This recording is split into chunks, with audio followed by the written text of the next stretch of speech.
और इलाहाबाद की संधि तो बहुत ही इम्पोर्टेंट टॉपिक है। पहले मैं आपको इसे कहानी की तरह समझाऊंगा और लास्ट में हम प्रीवियस ईयर क्वेश्चन भी देखेंगे। तो पहले आप वीडियो को पूरा एंड तक देखें और लास्ट में प्रीवियस ईयर क्वेश्चन जरूर अटेम्प्ट करें। तो चलिए बिना देरी किए हुए वीडियो को शुरू करते हैं। तो चलिए वीडियो की शुरुआत करते हैं। तो जैसा कि हमने पिछली वीडियो में पढ़ा था कि अंग्रेजी ईस्ट इंडिया कंपनी ने भारत में अपनी विरोधी कंपनी फ्रांस कंपनी को कर्नाटक के युद्ध में हरा दिया था और इसके माध्यम से अंग्रेजी कंपनी ने बाकी यूरोपीय कंपनियों के लिए भारत में व्यापार करने के लगभग सारे माध्यम खत्म कर दिए थे। तो अब अंग्रेजी ईस्ट इंडिया कंपनी भारत में अपना और भी ज़्यादा विस्तार करने का प्रयास करने लग गई और इन्हीं प्रयासों के क्रम में अंग्रेजी ईस्ट इंडिया कंपनी ने भारत में राज कर रहे भारतीय शासकों से भी बहुत से युद्ध लड़े और इसी क्रम में आज हम प्लासी की लड़ाई और बक्सर की लड़ाई देखेंगे। तो सबसे पहले हम देखते हैं प्लासी की लड़ाई। वेरी इंपॉर्टेंट है। तो प्लासी की लड़ाई को समझने से पहले हम इसका थोड़ा बैकग्राउंड समझ लेते हैं कि आखिर प्लासी की लड़ाई हुई क्यों थी। तो जब औरंगजेब की 1707 ईस्वी में मृत्यु हो जाती है तब उसके बाद जितने भी मुगल शासक सत्ता संभालने आते हैं वे शासक ज़्यादा सक्षम नहीं होते। तो औरंगजेब की मृत्यु के बाद मुगल शासकों या यूं कहें कि मुगल काल के पतन का दौर शुरू हो जाता है और इसी क्रम में मुगलों के द्वारा जो क्षेत्र जीत लिए गए थे उनमें से ज़्यादातर क्षेत्र अपने आप को स्वतंत्र करने के प्रयास में लग गए थे, क्योंकि अब मुगल सत्ता कमज़ोर हो चुकी थी। इसीलिए जो ज़्यादातर क्षेत्र थे वो अपने आप को स्वतंत्र कर रहे थे मुगल सत्ता से। तो इन्हीं क्षेत्रों में मुख्यतः बंगाल का क्षेत्र भी था और यह क्षेत्र भी काफ़ी हद तक इन प्रयास में सफल हो गया था। तो उस समय बंगाल का क्षेत्र सिर्फ वर्तमान भारत के बंगाल के क्षेत्र जितना नहीं था। जो आज आप देख रहे हैं ना पश्चिम बंगाल वाला क्षेत्र, ये उतना बड़ा बंगाल नहीं था, बल्कि उड़ीसा, बिहार और वर्तमान का जो बांग्लादेश है ना वो भी बंगाल के ही अंदर आता था। जैसा कि आप मैप में देख रहे हैं, उड़ीसा, बिहार का क्षेत्र और वर्तमान का जो बंगाल का क्षेत्र है वो तो है ही है, और जो बांग्लादेश है उसको मिलाकर ये पूरा बंगाल था जिसकी हम बात कर रहे हैं। तो इस बंगाल के क्षेत्र में बहुत सारे उद्योग जैसे कि वस्त्रों का उद्योग और कपास के उत्पादन के लिए ये क्षेत्र जाना जाता था। इसीलिए सबकी नज़र बंगाल पर थी। तो 1717 ईस्वी में उस समय शासन कर रहे मुगल शासक जिनका नाम था फर्रुखसियर, इन्होंने अंग्रेजी ईस्ट इंडिया कंपनी को पूरे बंगाल क्षेत्र में मात्र 3000 रुपये के वार्षिक कर के बदले मुक्त व्यापार करने की अनुमति दे दी थी। किसने? मुगल शासक फर्रुखसियर ने अंग्रेजी ईस्ट इंडिया कंपनी को बंगाल के क्षेत्र में व्यापार करने की अनुमति दे दी थी। तो इसी क्रम में क्या होता है, तो सन 1717 ईस्वी में मुर्शिद कुली खां को बंगाल का सूबेदार यानी कि नवाब बनाया जाता है। किसके द्वारा? मुगलों के द्वारा। और इसी समय से व्यवहारिक रूप से देखा जाए तो जो मुर्शिद कुली खां था ये स्वतंत्र कार्य करने लगा था। हालांकि वो मुगलों को समय समय पर अपनी तरफ से नजराना भेजता रहता था, यानी कि मुर्शिद कुली खां समय समय पर मुगलों को टैक्स दे रहा था। और इसने क्या किया, तो इसने ढाका के स्थान पर मुर्शिदाबाद को अपनी राजधानी बनाया।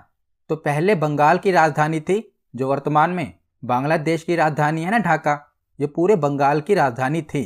पर मुर्शिद कुली खां ने ढाका के स्थान पर मुर्शिदाबाद को बंगाल की राजधानी बनाया और 1727 ईस्वी में मुर्शिद कुली खां की मृत्यु हो जाती है। तो मुर्शिद कुली खां के बाद शुजाउद्दौला को बंगाल का अगला नवाब बनाया जाता है। और जो शुजाउद्दौला था ये अत्यंत न्यायप्रिय नवाब था। तो इसने क्या किया कि 1732 ईस्वी में अलीवर्दी खां को बिहार का उप सूबेदार नियुक्त किया। ये खुद तो सूबेदार था और इसने अलीवर्दी खां को बिहार का उप सूबेदार नियुक्त कर दिया। तो उसके बाद आगे क्या होता है कि 1727 ईस्वी में शुजाउद्दौला तो नवाब बनता है और ये 1739 ईस्वी तक बंगाल का नवाब बना रहता है। और 1739 ईस्वी में शुजाउद्दौला की मृत्यु हो जाती है। तो शुजाउद्दौला के बाद इसका पुत्र सरफराज खां अगला नवाब बनता है बंगाल का। और इसी के समय में 1740 ईस्वी में जो अलीवर्दी खान था, जिसे शुजाउद्दौला ने बंगाल का उप सूबेदार नियुक्त किया था ना, अलीवर्दी खां, उसने विद्रोह कर दिया क्योंकि वो बंगाल का नवाब बनना चाहता था और उसने विद्रोह करके सरफराज खां को ही मार दिया और अलीवर्दी खां बंगाल का अगला नवाब बन गया। तो इसने बंगाल के नवाब सरफराज खां को मार दिया और अगला नवाब कौन बन गया? अलीवर्दी खां। तो अब हम अलीवर्दी खां के बारे में पढ़ते हैं। तो अलीवर्दी खां 1740 ईस्वी से लेकर 1756 ईस्वी तक बंगाल का नवाब रहा। तो उस समय का ये एक सेना नायक था जिसका नाम था अलीवर्दी खां और वह सत्ता पाने के लिए सूबेदार सरफराज खां की हत्या कर देता है और 1740 ईस्वी में बंगाल की सत्ता अपने हाथों में ले लेता है। तो अलीवर्दी खां ने मुगलों को 2 करोड़ का नजराना भी भेजा था ताकि मुगल उसे कुछ कहे ना, क्योंकि इसने बंगाल के नवाब सरफराज खां की हत्या कर दी थी ना, इसीलिए इसने इसके बदले में 2 करोड़ का नजराना मुगलों को भेजा ताकि मुगल इसे कुछ कहे ना। और ऐसा ही हुआ, मुगलों ने भी ये नजराना स्वीकार कर लिया और बंगाल का अगला नवाब कौन बन गया? अलीवर्दी खां। तो अलीवर्दी खां बंगाल की सत्ता पर 1740 से लेकर 1756 ईस्वी तक रहता है और अपने इस काल में यह बंगाल को एक अलग क्षेत्र अर्थात मुगलों से आजाद क्षेत्र बनाने का प्रयास करता है। तो अभी तक के जो नवाब थे वो मुगलों को नजराना दे रहे थे, लेकिन अलीवर्दी खां ने क्या किया? पहले तो 2 करोड़ का नजराना दे दिया और उसके बाद मुगलों को नजराना देना बंद कर दिया और यह बंगाल को मुगलों से आजाद क्षेत्र बनाने का प्रयास करने लगा। तो उसके बाद आगे देखते हैं, क्योंकि अंग्रेजी ईस्ट इंडिया कंपनी को भी बंगाल में मुगलों की तरफ से मुक्त व्यापार करने की अनुमति मिली थी। तो मैंने आपको बताया था ना कि मुगल शासक फर्रुखशियर ने अंग्रेजी ईस्ट इंडिया कंपनी को बंगाल में व्यापार करने की अनुमति दी थी। तो यहाँ पर जो अलीवर्दी खां था ये क्या चाहता था? ये मुगलों से अलग होना चाहता था और वहाँ पर जो अंग्रेजी कंपनी थी वो भी बंगाल में व्यापार कर रही थी और अपने व्यापार के माध्यम से वो एक तरह से बंगाल पर कब्जा करना चाहती थी। तो इसने यानी कि अलीवर्दी खां ने यूरोपियों को मधुमक्खियों की संज्ञा दी है। याद रखिएगा, अलीवर्दी खां ने यूरोपियों को मधुमक्खियों की संज्ञा दी है। तो इसका एक कथन है जो कि बहुत ही इंपॉर्टेंट है अलीवर्दी खां का, जो कि इसने यूरोपियों के लिए कहा था। तो इसने कहा था कि यदि उन्हें ना छेड़ा जाए तो वो शहद देंगे, यदि इन्हें छेड़ा जाएगा तो ये काट काट कर मार डालेंगे। ये किसके द्वारा कहा गया था? अलीवर्दी खां के द्वारा यूरोपीय कंपनियां यानी कि अंग्रेजों के लिए कहा गया था कि यदि उन्हें ना छेड़ा जाए तो वो शहद देंगे और अगर उन्हें छेड़ा जाएगा तो वो काट काट कर मार डालेंगे। तो उसके बाद क्या होता है?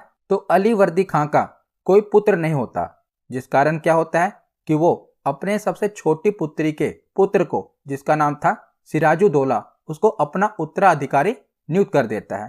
तो इसका कोई बेटा नहीं होता, तो ये अपनी पुत्री के बेटे को यानी कि सिराजुद्दौला को अपना अगला उत्तराधिकारी नियुक्त कर देता है।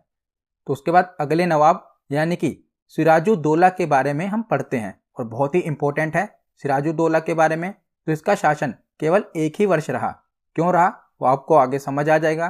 तो सिराजुद्दौला को 1756 ईस्वी में बंगाल की सत्ता प्राप्त होती है और इसके सत्ता में आने के बाद बहुत सारे लोगों में जलन की भावना पैदा होने लगती है। इसके दरबार में जो इसके मंत्री थे ना वो भी इसको हटाना चाहते थे। तो सिराजुद्दौला का अंग्रेजों के साथ भी संबंध बिगड़ गए थे, क्योंकि जो अंग्रेज थे ना इन्होंने इसके शत्रुओं को शरण दे रखी थी, इसीलिए अंग्रेजों के साथ भी इसकी बनती नहीं थी। तो नवाब के मना करने के बावजूद भी जो अंग्रेज थे इन्होंने क्या किया? तो एक तो अंग्रेजों ने इसके शत्रुओं को शरण दे रखी थी और दूसरा इसके मना करने के बावजूद भी बस्तियों का दुर्गीकरण कर रहे थे। यानी कि एक तरह से अंग्रेज बस्तियों का दुर्गीकरण करके किलेबंदी करके उसको अपने कब्जे में ले रहे थे। तो इसी के कारण सिराजुद्दौला नाराज हो गया और 15 जून 1756 ईस्वी को कलकत्ता में स्थित फोर्ट विलियम किले पर यह आक्रमण कर देता है। तो फोर्ट विलियम किले पर अंग्रेजों का अधिकार होता है, अंग्रेजों ने बनवाया होता है, तो उस पर यह आक्रमण कर देता है और 5 दिनों के युद्ध के बाद 20 जून 1756 ईस्वी को फोर्ट विलियम किले पर यह अधिकार कर लेता है और अंग्रेज भागकर कुल्टा नामक टापू पर जाकर शरण ले लेते हैं। तो इसी बीच में क्या होता है? काल कोठरी की घटना घटती है। तो यह घटना बहुत ही इंपॉर्टेंट है। ये 20 जून 1756 ईस्वी की घटना है। इस घटना का उल्लेख एक अंग्रेज अधिकारी होलवेल ने किया है। तो होलवेल के अनुसार 20 जून की रात्रि को क्या होता है कि जो ये नवाब होता है बंगाल का, सिराजुद्दौला, ये क्या करता है, 146 अंग्रेज बंदियों को एक कोठरी में बंद कर देता है और इसमें दूसरे दिन 123 अंग्रेजों की मृत्यु हो जाती है और होलवेल सहित केवल 23 अंग्रेज ही जीवित रह पाते हैं और 123 अंग्रेजों की उसी काल कोठरी में मृत्यु हो जाती है। तो ये जो होलवेल था ना, इसी ने ये बात बताई थी। तो कई इतिहासकार इसकी पुष्टि नहीं करते क्योंकि इसका कोई और प्रमाण नहीं मिलता। हो सकता है कि ये होलवेल द्वारा एक मनगढ़ंत कहानी बनाई गई हो ताकि बंगाल के नवाब को हटाया जा सके। तो इसकी पुष्टि किसी और इतिहासकार ने नहीं की, पर होलवेल के अनुसार ये घटना घटी थी 20 जून 1756 ईस्वी को और इसे काल कोठरी की घटना कहा जाता है, जो कि आपसे एग्जाम में भी पूछा जाता है। तो जब यह घटना घटती है और इसकी खबर अंग्रेजी गवर्नर क्लाइव को पता चलती है, तो क्लाइव क्या करता है वो हम देखते हैं। तो रॉबर्ट क्लाइव नवाब के खिलाफ षड्यंत्र रचता है। तो जैसा कि सिराजुद्दौला को 1756 ईस्वी में बंगाल की सत्ता प्राप्त हुई थी और उसके सत्ता के आने के बाद ही बहुत सारे लोगों में जलन की भावना पैदा होने लगती है, यानी कि उसके बहुत सारे मंत्री ही उसे हटाना चाहते थे। तो इसी बात का फायदा किसने उठाया? क्लाइव ने उठाया। तो नवाब सिराजुद्दौला के प्रमुख अधिकारी ही उसे असंतुष्ट थे। इसका लाभ उठाकर क्लाइव ने नवाब के विरुद्ध एक षड्यंत्र रचा और उसके कई सारे अधिकारी को अपने पाले में कर लिया। जैसे कि मुख्य सेनापति मीर जाफर को क्लाइव ने अपने पाले में कर लिया, नवाब के दीवान राय दुर्लभ को अपने पाले में कर लिया, सैनिक अधिकारी यार लतीफ को, और बंगाल का एक व्यापारी था, बहुत ही अमीर था, उसका नाम था जगत सेठ। तो इन लोगों को अंग्रेजी गवर्नर रॉबर्ट क्लाइव ने अपने पाले में कर लिया, यानी कि अपने साथ मिला लिया, ताकि वो सिराजुद्दौला को धोखा देकर उसे नवाब की गद्दी से हटा सके। तो अब इतिहास का एक महत्वपूर्ण युद्ध होता है प्लासी का युद्ध, और ये 23 जून 1757 ईस्वी को होता है। तो प्लासी भागीरथी नदी के तट पर स्थित है और यह युद्ध क्लाइव की नेतृत्व वाली एक छोटी सी अंग्रेजी सेना और नवाब सिराजुद्दौला की 50,000 सेना के साथ हुआ था। तो सिराजुद्दौला के पास जो सेना थी वो बहुत ही बड़ी थी और अंग्रेजों के पास बहुत ही छोटी सेना थी। पर अंग्रेजों ने क्या किया था, सिराजुद्दौला के सेनापति को ही अपने साथ मिला लिया। जब सेनापति ही अंग्रेजों के साथ हो गया तो सिराजुद्दौला की हार तो एक तरह से होनी ही थी। तो युद्ध प्रारंभ होते ही मीर जाफर, जो कि सिराजुद्दौला का सेनापति था, ये क्या करता है, अपनी सेना लेकर अलग हो जाता है। तो अंग्रेजों ने मीर जाफर को कहा था कि अगर वो सिराजुद्दौला के साथ विश्वासघात करेगा तो वो क्या करेंगे, यानी कि अंग्रेज मीर जाफर को ही अगला बंगाल का नवाब बना देंगे। तो इस प्रकार बंगाल का नवाब बनाने का लालच अंग्रेजों ने मीर जाफर को दिया था। तो युद्ध प्रारंभ होते ही मीर जाफर अपनी सेना लेकर अलग हो गया और अंततः इस युद्ध में नवाब सिराजुद्दौला पराजित हो गया और मुर्शिदाबाद भाग गया। लेकिन बाद में नवाब को मुर्शिदाबाद में पकड़कर उसका वध कर दिया गया, यानी उसकी हत्या कर दी गई। तो इस प्रकार प्लासी का जो युद्ध हुआ था ये 23 जून 1757 ईस्वी को हुआ था।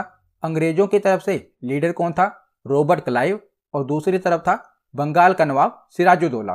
तो बंगाल के नवाब सिराजुद्दौला का सेनापति था मीर जाफर, वो उसे धोखा दे देता है और सिराजुद्दौला की हार हो जाती है। तो युद्ध आपको पता होना चाहिए कब लड़ा गया था, 23 जून 1757 ईस्वी को।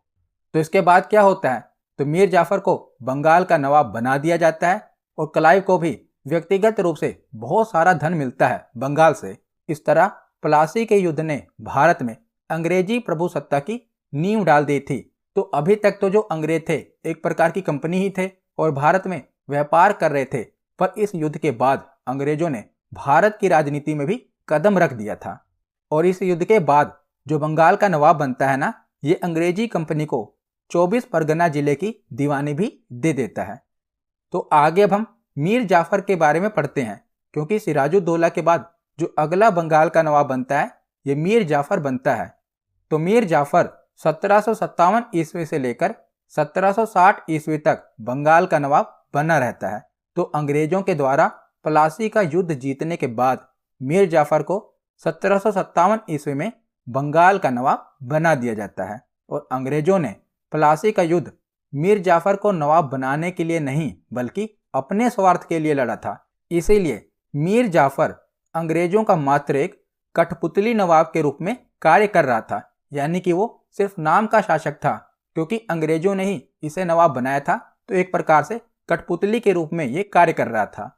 तो 1760 में क्या होता है कि जो क्लाइव होता है ना, ये इंग्लैंड वापस चला जाता है और इसके स्थान पर बेनस्टाड बंगाल का अगला गवर्नर बनकर भारत आता है। अब हम आगे देखते हैं। तो जो अगला अंग्रेजी गवर्नर होता है बेनस्टाड, इसने नवाब को बदलने का निश्चय किया और इसके लिए इसने मीर जाफर के दामाद मीर कासिम से समझौता किया। तो बेनस्टाड को लग रहा था कि जो मीर जाफर था ये इनके लिए सही तरीके से काम नहीं कर रहा, इसीलिए इसने मीर जाफर के दामाद मीर कासिम को अगला बंगाल का नवाब बनाना चाहा।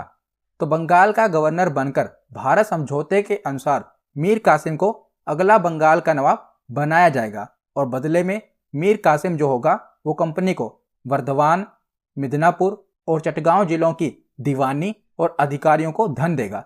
यानी कि अंग्रेज मीर कासिम को अगला बंगाल का नवाब बनाएंगे और इसके बदले में जो मीर कासिम होगा ये अंग्रेजों को वर्धमान, मिदनापुर और चटगांव जिलों की दीवानी दे देगा।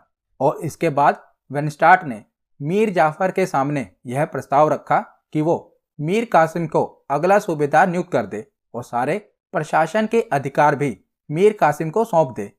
तो जो मीर जाफर होता है एक तरह से अंग्रेजों के अधीन ही होता है, तो वो क्या करता है, नवाब के पद से इस्तीफा दे देता है और अगला बंगाल का नवाब कौन बन जाता है, मीर कासिम। तो अब हम मीर कासिम के बारे में पढ़ते हैं। तो मीर कासिम 1760 ईस्वी से लेकर 1763 ईस्वी तक बंगाल का नवाब रहता है। तो 1760 ईस्वी में मीर जाफर को हटाकर मीर कासिम को अंग्रेजों ने बंगाल का नवाब बनाया था, परंतु बाद में जैसा अंग्रेजों ने सोचा था कि मीर कासिम को नवाब बनाने के बाद वो उनका कार्य आसान करेगा, पर ऐसा कुछ हुआ नहीं। जो मीर कासिम था ना, इसने अंग्रेजों से जैसा वादा किया था उसके विपरीत ही ये अपने कार्य करने लगा। यानी कि नवाब बनने के लिए इसने अंग्रेजों से वादे तो कर दिए, पर नवाब बनने के बाद इसने वो वादे पूरे नहीं किए। तो अंग्रेजों की इच्छा थी कि मीर कासिम भी मीर जाफर की तरह ही उसकी कठपुतली की तरह कार्य करे, यानी कि जिसे पिछला बंगाल का नवाब था मीर जाफर, उसी की तरह मीर कासिम भी अंग्रेजों की कठपुतली बनकर रहे। पर ऐसा नहीं हुआ। मीर कासिम अंग्रेजों के विरुद्ध ही कार्य करने लगा और इसने अलग होकर कुछ अपने फैसले लिए। इसने क्या क्या फैसले लिए वो हम देखते हैं। तो सबसे पहले मीर कासिम ने क्या किया, बंगाल की राजधानी को चेंज कर दिया।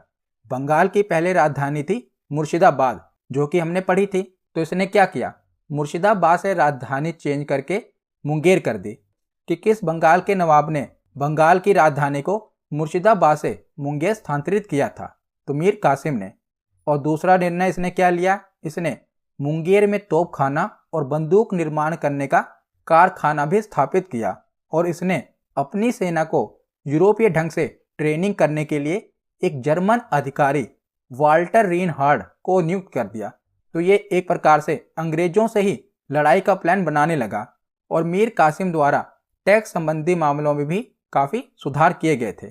तो क्या क्या सुधार किए गए थे, तो उस समय क्या होता था कि बंगाल के क्षेत्रों में अंग्रेजों के द्वारा व्यापारिक मामलों में टैक्स संबंधी चीज़ों को लेकर भेदभाव होता था।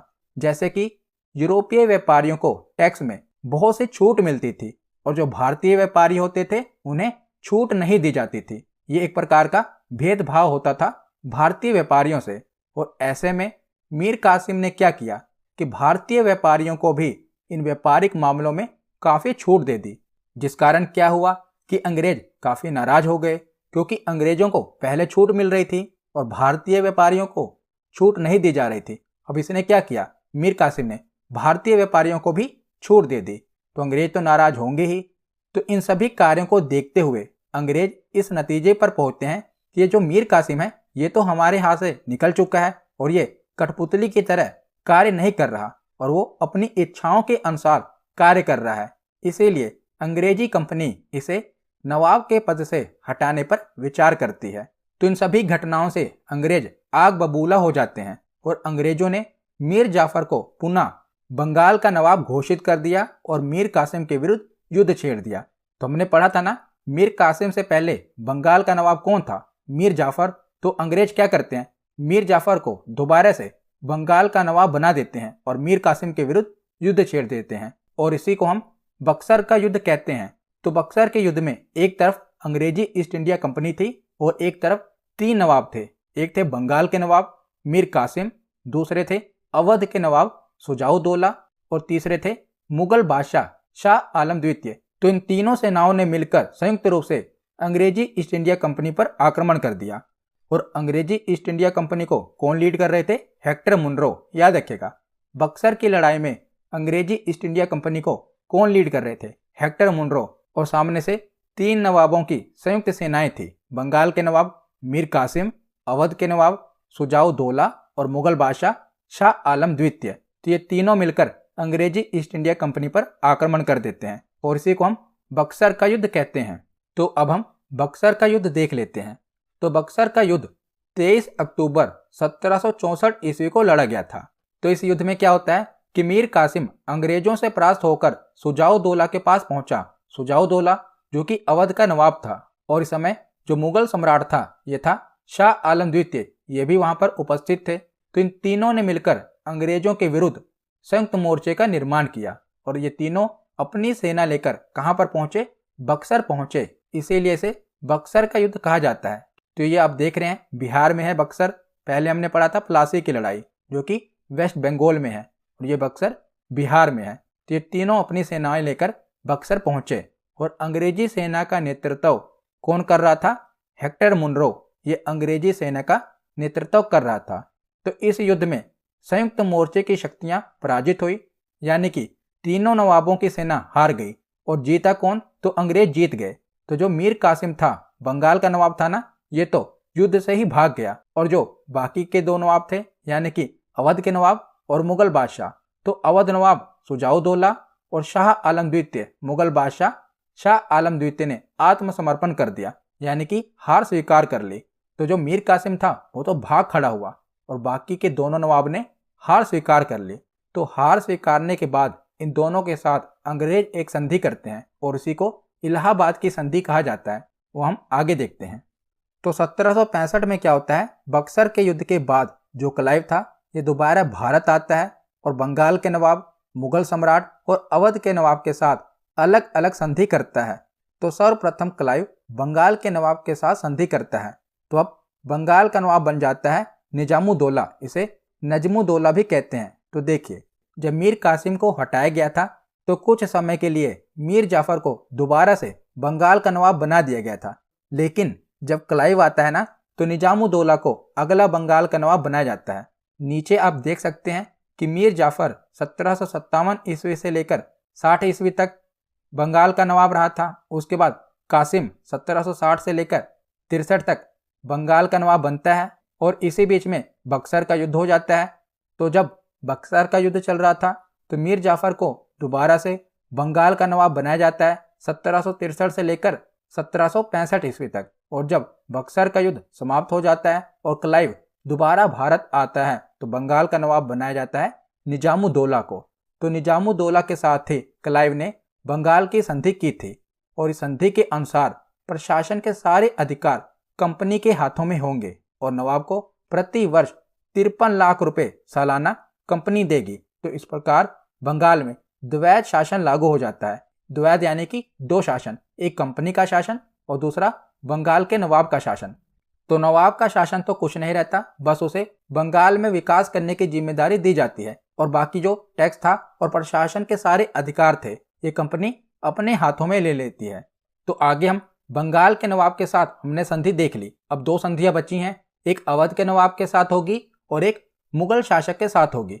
तो पहले होती है इलाहाबाद की प्रथम संधि, ये 12 अगस्त 1765 ईस्वी को होती है। तो इलाहाबाद की प्रथम संधि, तो ये संधि मुगल सम्राट शाह आलम द्वितीय और रॉबर्ट क्लाइव के मध्य हुई थी। तो इसकी शर्तें क्या क्या थी? तो कंपनी अवध के नवाब से इलाहाबाद और कड़ा 2 जिले लेकर मुगल सम्राट को दे देंगे। तो इलाहाबाद और कड़ा पहले किसके अधीन था? अवध के नवाब के अधीन था। अब कंपनी क्या करेगी? इलाहाबाद और कड़ा इन दोनों जिलों को मुगल सम्राट को सौंप देगी और कंपनी मुगल सम्राट को 26 लाख रुपए पेंशन के रूप में भी देगी। और तीसरा पॉइंट क्या है कि मुगल सम्राट बंगाल, बिहार और उड़ीसा की दीवानी कंपनी को प्रदान कर देंगे। याद रखिएगा, तो मुगल सम्राट ने क्या किया? बंगाल, बिहार और उड़ीसा की दीवानी कंपनी को दे दी। तो ये थी इलाहाबाद की प्रथम संधि। अब हम देखते हैं इलाहाबाद की दूसरी संधि जो कि 16 अगस्त 1765 ईस्वी को हुई। तो पहली संधि 12 अगस्त 1765 को हुई। उसी के 4 दिन बाद इलाहाबाद की दूसरी संधि होती है। तो यह संधि अवध के नवाब सुजाउद्दौला के साथ हुई थी। तो इस संधि की क्या क्या शर्तें थी? तो पहली शर्त थी कि कंपनी अवध के नवाब से इलाहाबाद और कड़ा का जिला प्राप्त करके मुगल सम्राट को दे देगी। तो इलाहाबाद की प्रथम संधि में हमने पढ़ा था कि इलाहाबाद और कड़ा जिला ये किसे दे दिया जाएगा? मुगल सम्राट को दे दिया जाएगा। दूसरी शर्त थी कि अवध के नवाब पर हर्जाने के रूप में 50 लाख रुपए और चुनार का किला कंपनी प्राप्त कर लेगी। तो अवध के नवाब पर जुर्माना लगाया गया, कितने का? 50 लाख रुपए का, और चुनार का किला भी अंग्रेजों ने ले लिया। तीसरी शर्त थी कि कंपनी को अवध में कर मुक्त व्यापार करने का भी अधिकार होगा। अब जो अंग्रेजी कंपनी है ये अवध के क्षेत्र में यानी कि यूपी वाले क्षेत्र में अब कर मुक्त व्यापार करेगी, टैक्स फ्री व्यापार करेगी। और चौथी शर्त थी कि अवध की सुरक्षा के लिए अवध में एक अंग्रेजी सेना रखी जाएगी जिसका खर्च भी अवध के नवाब को ही देना पड़ेगा। तो आप देख रहे हैं ये सारी शर्तें एक प्रकार से अंग्रेजों के ही हक में थी। ये थी इलाहाबाद की दूसरी संधि। तो 1765 से लेकर 1772 ईस्वी तक बंगाल में द्वैत शासन चलता रहा। बंगाल के नवाब का शासन भी और अंग्रेजी कंपनी का शासन भी चलता रहा। और 1772 ईस्वी में जब वॉरेन हेस्टिंग्स बंगाल का गवर्नर बनता है तो इसने द्वैत शासन को समाप्त कर दिया और बंगाल में कंपनी का शासन स्थापित कर दिया। यानी कि बंगाल के नवाब को एक तरह से हटा दिया, उसका शासन हटा दिया और पूरी तरह से कंपनी ने बंगाल पर अधिकार कर लिया। कब? जब 1772 ईस्वी में वॉरेन हेस्टिंग को बंगाल का गवर्नर बनाया गया था। तो यहाँ पर हमारा थ्योरी सेक्शन कंप्लीट होता है। अब हम प्रीवियस ईयर क्वेश्चन देखते हैं। तो पहला प्रश्न है कि प्लासी का युद्ध कब हुआ था? तो प्लासी का युद्ध ऑप्शन डी 1757 ईस्वी में हुआ था। अगला प्रश्न है कि मुगल काल में कौन सा शहर लंबे समय तक बंगाल की राजधानी रहा था? तो लंबे समय तक बंगाल की राजधानी कौन सा शहर रहा था? मुर्शिदाबाद, ऑप्शन बी इसका सही जवाब है। अगला प्रश्न है कि प्लासी की लड़ाई 1757 ईस्वी में अंग्रेजी सेना का नेतृत्व किसने किया था? तो अंग्रेजी सेना का नेतृत्व प्लासी की लड़ाई में रॉबर्ट क्लाइव ने किया था। ऑप्शन ए इसका सही जवाब है। अगला प्रश्न है काल कोठरी की घटना जिसमें 146 में से 123 लोग एक छोटी कोठरी में बंद कर दिए जाने के कारण मर गए थे, ये कहाँ पर घटी थी? तो काल कोठरी की घटना कहाँ पर घटी थी? कलकत्ता में घटी थी। ऑप्शन डी इसका सही जवाब है। अगला प्रश्न है कि किसने अपनी राजधानी मुर्शिदाबाद से मुंगेर स्थानांतरित की थी? तो किसने राजधानी स्थानांतरित की थी? मीर कासिम ने। ऑप्शन डी इसका सही जवाब है। अगला प्रश्न है कि बक्सर के युद्ध के समय दिल्ली का शासक कौन था? तो बक्सर के युद्ध के समय दिल्ली का शासक था शाह आलम द्वितीय। ऑप्शन डी इसका सही जवाब है। अगला प्रश्न है कि बक्सर का युद्ध कब लड़ा गया था? तो बक्सर का युद्ध 1764 ईस्वी में लड़ा गया था। 1757 में प्लासी की लड़ाई हुई थी, 1764 में बक्सर का युद्ध हुआ था, 1765 में इलाहाबाद की संधि हुई थी। अगला प्रश्न है कि बक्सर की लड़ाई में अपनी सेना का नेतृत्व करने वाला ब्रिटिश जनरल कौन था? तो बक्सर की लड़ाई में अंग्रेजी सेना का नेतृत्व किसने किया था? हेक्टर मुनरो ने। प्लासी की लड़ाई में रॉबर्ट क्लाइव ने नेतृत्व किया था और बक्सर की लड़ाई में हेक्टर मुनरो ने अंग्रेजी सेना का नेतृत्व किया था। अगला प्रश्न है कि डैश की संयुक्त सेना ने 1764 ईस्वी में बक्सर की लड़ाई में अंग्रेजों के खिलाफ लड़ाई लड़ी थी। तो किसने मिलकर अंग्रेजों के खिलाफ बक्सर की लड़ाई लड़ी थी? तो इसका सही जवाब है ऑप्शन बी सुजाउद्दौला, मुगल सम्राट शाह आलम द्वितीय और बंगाल के नवाब मीर कासिम ने। तो ऑप्शन बी इसका सही जवाब है। अगला प्रश्न है कि डैश के परिणाम स्वरूप British East India Company Bengal से इलाहाबाद तक के क्षेत्र में अपनी शक्ति को मजबूत करने में सक्षम हो गई थी। तो बंगाल से लेकर इलाहाबाद तक के क्षेत्र में अंग्रेजी कंपनी की शक्ति मजबूत कब हुई थी? किस युद्ध के बाद? तो इसका सही जवाब है बक्सर के युद्ध के बाद। ऑप्शन सी इसका सही जवाब है। अगला प्रश्न है कि इलाहाबाद की द्वितीय संधि जो कि 16 अगस्त 1765 ईस्वी में किसके बीच में हुई थी? तो इलाहाबाद की जो दूसरी संधि थी ये सुजाउद्दौला के बीच में हुई थी। सुजाउद्दौला और रॉबर्ट क्लाइव के बीच में। ऑप्शन बी इसका सही जवाब है। आज का आखिरी प्रश्न है कि इलाहाबाद की प्रथम संधि 12 अगस्त 1765 ईस्वी में किसके बीच में हुई थी? तो जो प्रथम संधि थी ये मुगल सम्राट शाह आलम द्वितीय और क्लाइव के बीच में हुई थी, और जो दूसरी संधि थी ये सुजाउद्दौला और क्लाइव के बीच में हुई थी। तो प्रथम संधि का सही जवाब है ऑप्शन ए, शाह आलम द्वितीय और रॉबर्ट क्लाइव। तो आज की ये वीडियो यहीं पर खत्म होती है। कैसी लगी ये वीडियो कमेंट सेक्शन में जरूर बताना। धन्यवाद।